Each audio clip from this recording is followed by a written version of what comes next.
사막 한가운데에서 벌어진 믿을 수 없는 구조작전, 모든 것이 불가능하다고 여겨지던 순간에 등장한 한 팀이 있었습니다. 척박한 환경 속에서 누구도 예상하지 못한 기술력과 헌신으로 기적을 만들어낸 이들, 그들의 이야기는 단순한 구조 작업을 넘어 사람들의 마음을 움직이고 있죠. 과연 그들은 어떻게 이 모든 것을 가능하게 했을까요? 안녕하세요. 제 이름은 압둘라입니다. 저는 리야드 국립병원 응급실에서 의사로 일하고 있어요. 매일 많은 아픈 환자들과 다친 사람들을 보고 있었습니다. 어떤 분들은 좋아지시는데 어떤 분들은 그렇지 못했어요. 이런 모습을 볼 때마다 어릴 적 끔찍한 자동차 사고로 부모님을 잃었던 그날이 떠오르곤 했습니다. 그 슬픈 일이 있고 나서 저는 제 동생 나세르를 돌봐야 했어요. 제가 생명을 구하는 의사가 되기로 했을 때 나세르는 무언가를 만드는 것을 좋아하며 잘하고 있었어요. 그래서 대학에서 토목공학을 공부했죠. 최근에는 삼성 C&T라는 한국 회사에 취직했는데 이 회사는 새로운 리야드 메트로 프로젝트를 진행하고 있었어요. 이건 우리 도시 지하에 건설되고 있는 거대한 지하철 시스템이었죠. 저는 매일 나세르가 걱정되었습니다. 사막은 무엇이든 건설하기에 위험한 곳이니까요. 특히 지하에 뭔가를 만드는 건 더 그랬죠. 여름에는 기온이 50도까지 올라가고 있었고 모래 폭풍은 몇 분 만에 갑자기 나타날 수도 있었어요. 집안도 까다로워서 어떤 곳은 단단한 바위였고 어떤 곳은 흐르는 모래였죠. 그들이 우리 사막에 대해 뭘 알겠어요? 제 생각에 한국은 휴대폰과 자동차나 만드는 나라였어요. 푸른 산과 많은 비가 내리는 곳이죠. 그런 곳 사람들이 우리의 척박하고 건조한 땅을 어떻게 이해할 수 있을까요? 이런 말을 나세르에게 여러 번 했지만 그는 그저 미소만 짓고 있었어요. 매일 저녁 나세르가 집에 돌아올 때면 옷은 먼지로 뒤덮여 있었지만 눈은 흥분으로 반짝이고 있었죠.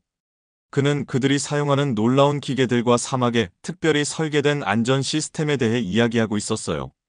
한국 팀이 앞으로 나가기 전에 모든 것을 여러 번 테스트한다고도 말했죠.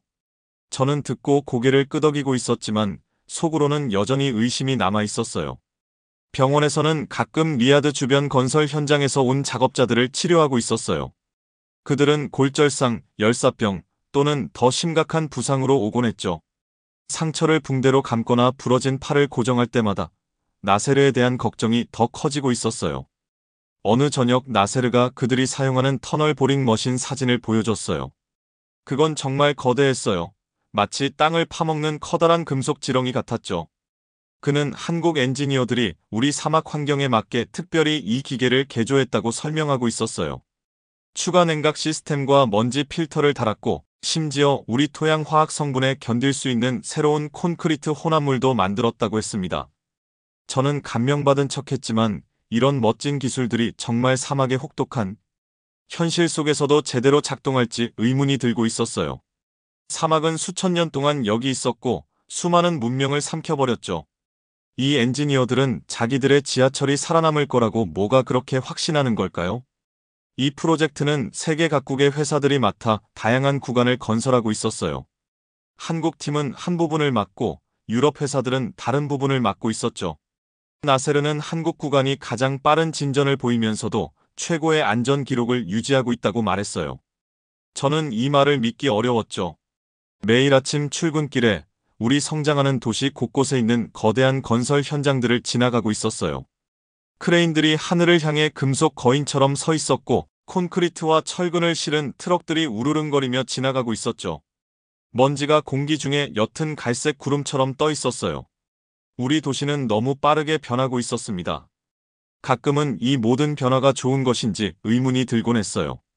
제가 어릴 적 알던 옛 리야드는 사라지고 있었거든요. 이 새로운 메트로가 정말 우리 삶을 더 좋게 만들까요? 아니면 그저 우리의 혹독한 환경에서 고장날 또 하나의 반짝이는 프로젝트일 뿐일까요? 제 의심에도 불구하고 나세르가 자신의 일에 얼마나 행복해하는지 볼 수 있었어요. 그는 그들이 건설하고 있는 것을 믿고 있었고 한국 엔지니어들과 그들의 방식을 신뢰하고 있었죠. 어쩌면 언젠가는 제가 그의 그런 믿음을 이해하게 될지도 모르겠어요. 하지만 지금으로서는 여전히 조심스럽고 제 동생의 안전이 걱정되고 있었습니다. 병원에서 조용한 야간 근무를 하고 있었을 때 모든 게 바뀌었어요. 다리가 부러진 환자를 살펴보고 있었는데 갑자기 응급경보음이 울리더라고요. 빨간 경보등이 번쩍이기 시작했고 간호사들이 복도를 따라 뛰고 있었어요. 뭔가 큰일이 일어난 게 분명했죠. 수간호사가 급히 알려주었어요. 리야드 메트로 건설 현장에서 터널이 무너졌대요. 큰 구간이 함몰되면서 많은 작업자들이 지하에 갇혀 있다는 거였어요. 갑자기 가슴이 돌처럼 무거워지고 있었어요. 그곳은 유럽 회사들이 작업하던 구역이었지만 나세르의 팀이 일하던 곳과 가까웠거든요. 응급키트를 챙겨 구급차에 뛰어올랐어요. 리야드의 밤거리를 빠르게 달리는 동안 제 손이 자꾸 떨리고 있었죠. 계속 나세르 생각이 나고 있었어요. 안전할까? 갇혀 있을까? 핸드폰으로 전화를 걸어봤지만 받지 않았어요. 현장에 도착했을 때 마치 악몽 같은 광경이 펼쳐져 있었어요. 거대한 투광등이 먼지 가득한 공기를 비추고 있었고 크레인과 응급 차량들이 땅에 생긴 거대한 구멍을 둘러싸고 있었죠. 사람들이 소리치고 사이렌이 울리고 있었어요. 먼지와 디젤 연료 냄새가 코를 찌르고 있었죠. 완전 아수라장이었어요. 병원 신분증을 경비원들에게 보여주며 인파를 헤치고 들어갔어요. 나세르가 안전한지 알아내야 했거든요. 주변에는 먼지 묻은 얼굴의 작업자들이 바닥에 앉아 있었어요. 어떤 사람들은 울고 있었고 또 다른 사람들은 멍하니 앞만 바라보고 있었죠. 의료진들이 상처와 골절을 치료하고 있었어요. 만나는 사람마다 내 동생을 봤는지 물어봤지만 아무도 모르고 있었어요. 두려움이 어두운 구름처럼 점점 커지고 있었죠. 그때 김 부장님을 발견했어요. 나세르가 전에 한번 소개해줬던 한국인 매니저 중 한 분이었죠. 평소의 깔끔한 모습은 온데간데 없고 양복은 먼지로 뒤덮여 있었고 이마에 난 작은 상처에서는 피가 흐르고 있었어요. 김 부장님이 저를 알아보셨는데 표정이 슬퍼졌어요. 그분이 말하길 나세르가 붕괴 사고가 난 곳 근처에서 한국 마이너스 사우디 합동팀과 일하고 있었대요. 측정 작업을 하던 중에 옆에 있던 유럽 구간이 갑자기 무너졌다고 했어요. 붕괴가 퍼지면서 나세르도 지하에 갇힌 사람들 중 하나가 되었다는 거였어요. 다리에 힘이 빠지는 느낌이었어요. 부모님이 돌아가신 뒤로 제가 키워온 동생이 수톤의 바위와 모래에 파묻혀 있었어요. 옆에 있던 유럽 현장 책임자는 구조를 시도하기에는 너무 위험하다고 말하고 있었어요. 집안이 불안정해서 더 많은 붕괴가 일어날 가능성이 높다는 거였죠. 유럽에서 특수 장비가 도착할 때까지 기다려야 한다며 그건 며칠이 걸릴 수도 있다고 했어요. 며칠이라고요? 내 동생에게는 그렇게 많은 시간이 없을지도 몰라요. 갇힌 작업자들 모두 그렇게 오래 버티지 못할 수도 있어요. 그때 현장 가장자리에서 장비를 설치하고 있는 한국인 작업자들 그룹이 눈에 들어왔어요. 다른 곳의 혼란과 달리 그들은 목적을 가지고 움직이고 있었어요. 제가 전에 본 적 없는 기계들을 가지고 있었죠.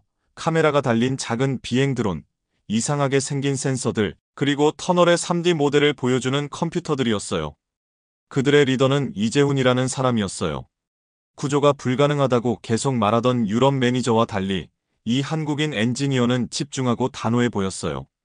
그는 기다리자는 얘기가 아니라 행동을 계획하고 있었죠. 그들이 있는 곳으로 걸어갔어요. 한국 팀은 지도와 도면을 펼쳐놓고 있었어요. 이재훈 씨가 여러 구역을 가리키며 지시를 내리고 있었죠. 제 병원 신분증을 보고는 의료 지원을 위해 온 건지 물어봤어요. 저는 의사이기도 하지만 나세르의 형이라고 말했어요. 잠시 동안 이재훈 씨의 전문적인 표정에 동정의 빛이 스쳐 지나갔어요. 그리고 이 끔찍한 곳에 도착한 이후 처음으로 희망을 주는 말을 해주었어요. 그들의 센서가 무너진 터널에서 생명 신호를 감지했대요.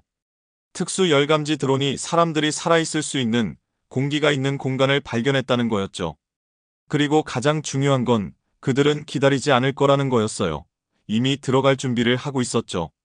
사막 위로 밤이 깊어가는 동안 저는 다른 모든 사람들이 불가능하다고 말한 일을 준비하는 한국 구조팀을 지켜보고 있었어요.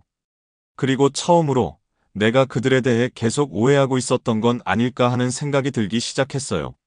밤이 깊어가는 동안 구조 작업이 시작되고 있었어요. 저는 재난 현장의 가장자리에 서서 이재훈 씨와 한국 팀이 무너진 터널로 들어갈 준비를 하는 모습을 지켜보고 있었죠. 유럽 매니저들은 계속 너무 위험하다고 말하고 있었지만 이재훈 씨는 침착하게 있었어요. 그는 특수 장비를 통해 잔해 사이로 안전한 경로를 찾았다고 설명했어요. 갇힌 작업자들에게 도달할 수 있다고 확신하고 있었죠. 저는 그냥 서서 보고만 있을 수 없었어요. 응급의료팀에게 생존자들을 돕기 위해 현장에 남겠다고 말했어요. 속으로는 나세르가 너무 걱정되고 있었지만 의사로서 기다리는 동안이라도 뭔가 도움이 될 수 있었으니까요. 한국 구조팀은 놀라운 속도와 체계적인 조직력으로 작업을 진행했습니다. 밝은 주황색 수트를 입고 헬멧에는 불빛이 달려 있었죠. 각자 특수 도구와 응급용품을 들고 있었어요. 터널에 들어가기 전에 원으로 모여 섰는데 이재훈 씨가 한국어로 뭔가 말했고 모두 진지하게 고개를 끄덕였어요. 그리고 땅에 뚫린 어두운 입구를 향해 걸어갔죠. 제가 있던 의료 스테이션에서는 그들의 카메라가 지하에서 보고 있는 것을 보여주는 화면이 보였어요. 화면에는 무너진 콘크리트와 뒤틀린 금속 사이로 난 좁은 길이 보이고 있었어요. 구조대원들은 겨우 한 사람이 지나갈 수 있을 정도의 공간을 기어가고 있었죠. 때로는 작은 기계를 사용해 무거운 잔해물을 옮기기도 했고 또 다른 때는 무너질 것 같은 벽을 지지하기 위해 특수 발포 폼을 사용하고 있었어요. 시간이 천천히 흘러가고 있었어요. 사막에서는 해가 지면 밤 공기가 차가워지는데 그날도 그랬죠. 사람들이 현장에서 기다리는 이들을 위해 담요를 가져왔어요. 누군가 따뜻한 차 한 잔을 주었지만 마실 수가 없었어요. 걱정 때문에 위가 너무 꽉 조여 있었거든요. 그러다 갑자기 터널 입구에서 움직임이 있었어요. 2명의 구조대원이 누군가를 가운데 두고 나오고 있었어요. 다친 작업자는 먼지로 뒤덮여 있었지만 살아있었어요. 제 심장이 희망으로 뛰었어요. 다음은 나세르일까요? 생존자들이 한 명씩 나오고 있었어요. 어떤 사람들은 도움을 받아 걸을 수 있었고 다른 사람들은 들것에 실려 나왔어요. 저는 동생의 얼굴을 찾으며 각 사람을 확인하기 위해 달려갔어요. 동시에 의료팀이 부상자들을 치료하는 것을 도왔죠. 대부분 사람들은 배인 상처, 골절 또는 먼지로 인한 호흡 문제가 있었어요. 산소를 공급하고 상처를 씻어내고 병원으로 이송할 준비를 하고 있었어요. 한국 팀의 방법이 효과가 있었어요. 그들은 작업자들이 살아남은 공기 주머니를 찾아내고 있었거든요. 그들의 세심한 계획과 특수 도구들이 불가능을 가능하게 만들고 있었어요. 살아있는 누군가를 데리고 나올 때마다 군중들이 환호하고 있었죠. 심지어 유럽 매니저들도 놀란 표정을 짓고 있었어요. 사막 위로 새벽이 밝아오며 하늘을 분홍빛과 금빛으로 물들이고 있을 때 17명이 구조되어 있었어요. 한국 팀은 물이나 에너지바를 먹는 짧은 휴식만 취한 채 쉬지 않고 일하고 있었어요. 그들의 얼굴에는 극도의 피로가 보였지만 계속해서 위험한 터널로 돌아가고 있었죠. 나세르에 대해 이재훈 씨에게 물어봤어요. 그는 컴퓨터에 있는 터널 지도를 보여주었어요. 아직 도달하지 못한 구역이 하나 더 있었어요. 바로 그곳에 나세르와 몇몇 다른 사람들이 있을 거라고 생각하고 있었죠. 문제는 이 구역이 가장 많이 손상되었고 접근하기 가장 어려웠다는 거였어요. 이재훈 씨는 그곳에 도달하기 위해 잔해 사이로 새로운 경로를 만들어야 할 거라고 말했어요. 구조의 이 어려운 부분을 준비하는 동안 저는 생존자들을 치료하는 것을 도왔어요. 많은 사람들이 붕괴에 대한 놀라운 이야기를 들려주고 있었어요. 터널 벽이 갑자기 갈라졌던 상황을 설명했죠. 끔찍한 소리와 앞을 볼 수 없게 만든 먼지에 대해 이야기하고 있었어요. 어떤 사람들은 우연히 완전히 무너지지 않은 터널의 더 튼튼한 부분에 있어서 살아남았대요. 한 작업자가 제 가슴을 자랑스럽게 부풀게 하는 말을 해주었어요. 붕괴 직전에 나세르가 벽에 있는 이상한 균열을 발견했다고 했어요. 나세르가 주변 사람들에게 다른 구역으로 이동하라고 말했대요. 많은 작업자들이 그의 경고를 따라 주요 붕괴가 일어나기 전에 더 안전한 지역에 도달할 수 있었다는 거였어요. 제 동생은 자신의 생명이 위험에 처한 상황에서도 다른 사람들의 목숨을 구했던 거죠. 아침이 완전히 밝아오자 한국 팀은 가장 어려운 도전을 준비하고 있었어요. 제 동생이 구조를 기다리며 있을지도 모르는 가장 깊은 무너진 터널 부분에 도달하는 일이었죠. 태양이 하늘 높이 떠올라 구조 현장을 끔찍한 열기로 달구고 있었어요. 붕괴 사고가 일어난 지 거의 20시간이 지나고 있었죠. 저는 잠도 못 자고 먹지도 못했어요. 제 의사가운은 먼지와 제가 치료를 도운 부상자들의 피로 얼룩져 있었어요. 하지만 나세르가 아직 그 밑에 있는 한전은 떠날 수 없었죠. 한국 팀은 무너진 터널의 가장 깊은 부분에 도달하기 위한 마지막 작업을 하고 있었어요. 이재훈 씨가 컴퓨터로 보여주길 이제 정말 가까이 와 있었어요. 마지막 생존자들이 있을 것으로 예상되는 공간까지 위험한 경로 약 10m만 남아 있었죠. 하지만 이 마지막 10m가 가장 위험한 구간이었어요. 저는 구조팀의 진행 상황을 보여주는 화면을 지켜보고 있었어요. 그들은 앞으로 나아가기 전에 매 발걸음을 신중하게 테스트하며 천천히 움직이고 있었어요. 때로는 떨어질 수 있는 벽이나 천장을 고정하기 위해 특수 장비를 사용하느라 멈춰야 했죠. 저에게는 매분이 1시간처럼 느껴지고 있었어요. 그러다 갑자기 화면을 지켜보던 한국 팀원들 사이에 흥분이 일어났어요. 구조대원들이 마지막 공간에 도달한 거였어요. 카메라는 몇 개의 지지대가 천장을 받치고 있는 작은 개방 공간을 보여주고 있었어요. 파괴의 한가운데서 안전한 공간이 생겨 있었던 거죠. 4명의 작업자가 그곳에 바닥에 누워 있었어요. 3명은 약간 움직이고 있었고 1명은 완전히 움직임이 없었어요. 먼지 낀 카메라 화면을 통해서도 저는 나세르의 파란색 안전조끼를 알아볼 수 있었어요. 움직이지 않고 있는 사람이 바로 그였죠. 제 심장이 멈춘 것 같았어요. 어린 시절부터 제가 키워온 동생, 사람들에게 도움이 될 것을 만들겠다는 꿈을 쫓아온 동생이 지하의 어두운 곳에서 움직이지 않고 누워 있었어요. 구조팀은 빠르게 각 사람을 확인하기 시작했어요. 조심스럽게 부상자들을 좁은 공간용으로 설계된 특수 들것에 옮기고 있었죠. 나세르에게 도달했을 때 생명의 징후를 확인하기 시작했어요. 의학 훈련을 받은 저로서는 그들이 무엇을 하고 있는지 알 수 있었어요. 맥박을 확인하고 호흡을 확인하고 있었죠. 먼지 마스크 뒤로 그들의 표정이 심각해지고 있었어요. 그들은 바로 그 터널 안에서 심폐소생술을 시작했어요. 번갈아가며 가슴 압박을 하고 있었죠. 한 구조대원이 나세르의 얼굴에 작은 응급 산소 마스크를 부착했어요. 그리고 그를 들것에 단단히 고정하고 그들이 만든 좁고 위험한 경로를 통해 돌아오는 어려운 여정을 시작했어요. 저는 터널 입구로 달려가 의료팀과 함께 기다리고 있었어요. 영원처럼 느껴지는 시간이 지난 후 어둠 속에서 빛이 움직이는 것이 보였어요. 구조대원들이 제 동생을 들고 나타났어요. 그의 얼굴은 덮인 먼지 아래로 회색빛이었고 가슴은 움직이지 않고 있었어요. 한국 의료팀이 들것과 특수 장비를 가지고 급히 달려왔어요. 저는 동생에게 달려가려 했지만 누군가가 저를 붙잡았어요. 의료팀에게는 일할 공간이 필요했거든요. 이들은 평범한 의료진이 아니었어요. 구조 작업을 위해 특별히 훈련받은 사람들이었고 제가 본 적 없는 장비들을 갖고 있었죠. 그들은 나세르를 땅에 눕히고 휴대용 기계에 연결했어요. 한 장비는 그의 심장이 뛰고 있지 않다는 것을 보여주고 있었어요. 다른 하나는 그의 산소 수치를 확인했는데 위험할 정도로 낮았죠. 그들은 완벽한 가슴 압박을 제공하는 기계 장치로 전문 심폐소생술을 시작했어요. 또 다른 팀원은 약물과 제세동기를 준비하고 있었죠. 저는 의학 훈련을 받은 사람으로서 돕고 싶었지만 제대로 생각할 수조차 없었어요. 이건 나세르였어요. 그냥 다른 환자가 아니라. 어릴 때 블록 쌓기를 좋아했던 제 동생이었어요. 학교에서 열심히 공부했던 동생. 이 프로젝트와 그것이 우리 도시에 가져올 미래에 너무 흥분했던 동생이었죠. 한국인 의료진이 나세르의 심장에 전기 충격을 줄 거라고 외쳤어요. 모두가 뒤로 물러섰어요. 기계가 제 동생의 가슴에 전기 충격을 가했어요. 그의 몸이 살짝 뛰었지만 심장 모니터에는 변화가 없었어요. 다시 시도했어요. 또다시. 세 번째 충격 후 의료진 중 한 명이 고개를 저었어요. 그들은 거의 5분 동안 반응 없이 작업하고 있었어요. 대부분의 경우 이때가 우리가 시도를 멈추는 시점이죠.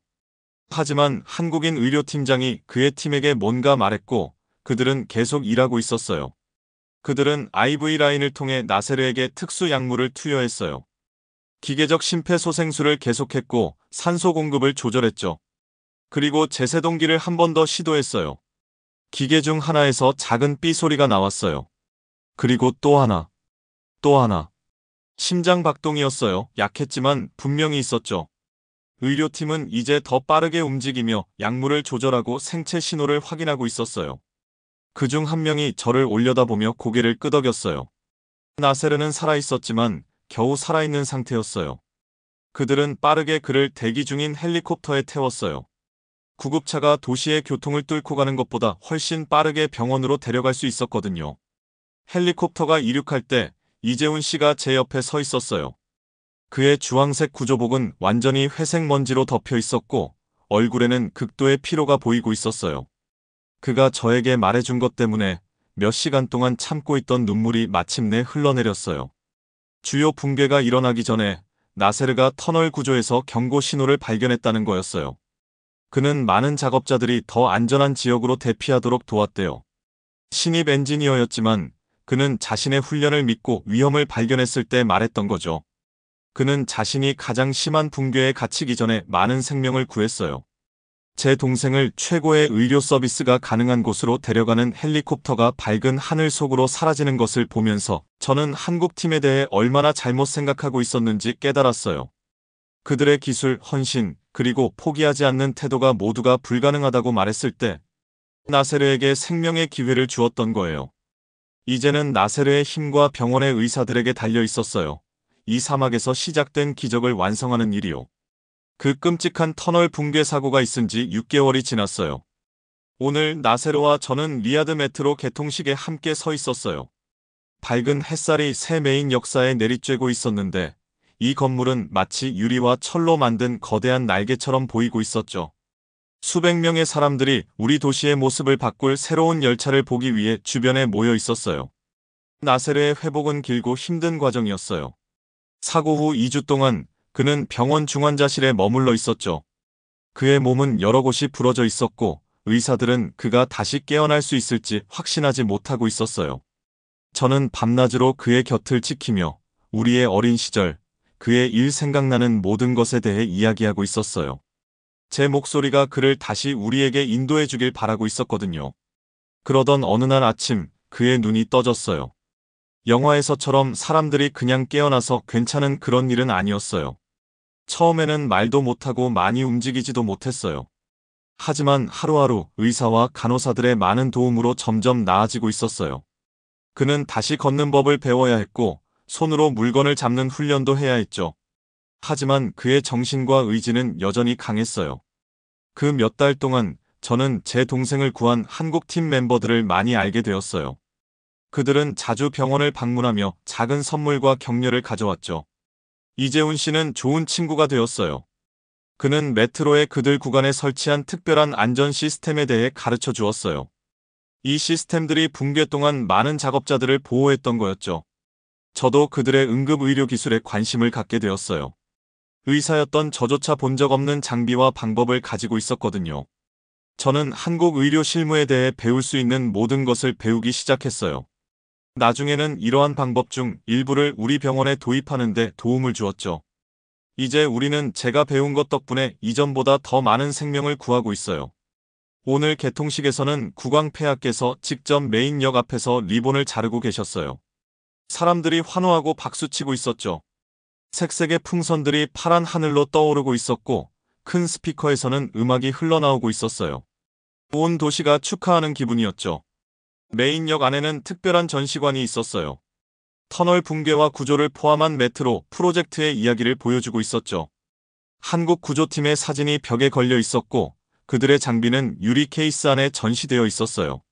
많은 사람들이 이 전시물을 보려고 멈춰서서 그날 용기와 기술이 어떻게 생명을 구했는지에 대해 읽고 있었어요. 나세르는 이제 약간 절뚝거리며 걷지만 키가 크고 자랑스럽게 서 있었어요. 그는 사고 전에 한국 엔지니어들과 함께 찍은 자신의 사진을 가리키고 있었어요. 그들이 어떻게 위험의 초기 경고 신호를 알아차리도록 그를 훈련시켰는지 말해주었죠. 그 훈련 덕분에 그가 처음 균열이 생기는 것을 보았을 때 많은 작업자들을 구할 수 있었던 거예요. 우리는 첫 번째 공개 열차 탑승을 위해 표를 샀어요. 역은 깨끗하고 현대적이었으며 밝은 조명과 아랍어와 영어로 된 명확한 표지판이 있었어요. 열차가 소리 없이 플랫폼에 도착했고 문이 부드럽게 열렸어요. 안은 모든 것이 새롭고 반짝이고 있었죠. 좌석은 편안했고 창문은 크고 깨끗했어요. 열차가 역을 떠나 터널로 들어갈 때 저는 잠시 두려움을 느꼈어요. 이것은 내 동생을 거의 앗아갈 뻔했던 것과 같은 종류의 터널이었으니까요. 하지만 이 터널들이 얼마나 신중하게 건설되었는지, 특히 한국팀이 맡은 구간에 대해 배운 모든 것이 생각났어요. 그들은 우리 사막 토양에 맞는 특별한 지지대를 설계했고 문제가 위험해지기 전에 감지하는 시스템을 만들었죠. 열차는 어두운 터널을 빠르고 부드럽게 지나가고 있었어요. 다른 승객들은 웃으며 핸드폰으로 사진을 찍고 있었죠. 아이들은 밖의 어둠을 보려고 얼굴을 창문에 바짝 붙이고 있었어요. 곧 터널이 끝나고 우리는 다시 햇빛 속으로 나왔어요. 도시가 우리 앞에 펼쳐지고 있었는데 하늘을 향해 솟은 옛 건물과 새 건물이 섞여 있었죠. 나세르가 새 일자리 제안을 받았다고 말했어요. 같은 한국 회사에서 카타르의 다음 프로젝트에 그와 함께 일하고 싶어 한대요. 그들은 사고 중에 그의 빠른 판단력에 감명받았고 그가 안전팀에 완벽할 거라고 생각하고 있었죠. 저는 제 동생이 자랑스러웠지만 약간 걱정도 되고 있었어요. 한번 그를 거의 잃을 뻔했으니까요. 하지만 사람들을 돕는 것을 만드는 것에 대해 이야기할 때 그의 눈에서 흥분이 보였어요. 이제 저는 이것이 의학이 제 길인 것처럼 그의 길이라는 것을 이해하게 되었어요. 리야드 메트로는 단지 열차와 터널 이상의 의미가 있었어요. 우리 도시에는 교통 체증 감소, 더 깨끗한 공기, 새로운 기회를 의미하고 있었죠. 저와 나세르에게는 훨씬 더 중요한 의미가 있었어요. 다른 나라 사람들이 협력해서 놀라운 것을 만들 수 있다는 것을 가르쳐 주었어요. 기술은 항상 인간의 생명에 대한 배려와 함께해야 한다는 것을 보여주었죠. 우리 열차가 첫 여정을 마치고 메인역으로 돌아올 때 저는 옆에 있는 제 동생을 바라보았어요. 그의 얼굴에는 행복과 미래에 대한 희망이 보이고 있었어요. 그 사고는 우리 둘 다 영원히 바꿔놓았어요. 하지만 어쩌면 일부 변화들은 아무리 고통스러워도 우리를 더 나은 이해로 이끄는 것 같아요. 사막은 여전히 혹독해요. 이곳의 삶은 항상 도전적일 거예요. 하지만 오늘 우리는 인간이 최고의 지식을 공유하고 서로 존중하며 함께 일할 때 만들 수 있는 것을 축하하고 있었어요. 사막을 통과하는 길은 이제 더 이상 모래와 고난만 있는 게 아니에요. 이제 이 반짝이는 열차들이 포함되어 있어요. 뜨거운 태양 아래에서 사람들을 목적지까지 안전하게 운반하고 있는 열차들 말이에요. 시청해주셔서 감사합니다. 앞으로도 더 흥미롭고 특별한 이야기를 들고 찾아뵙겠습니다. 구독과 좋아요, 알림 설정 잊지 마시고 다음 영상에서 또 만나요.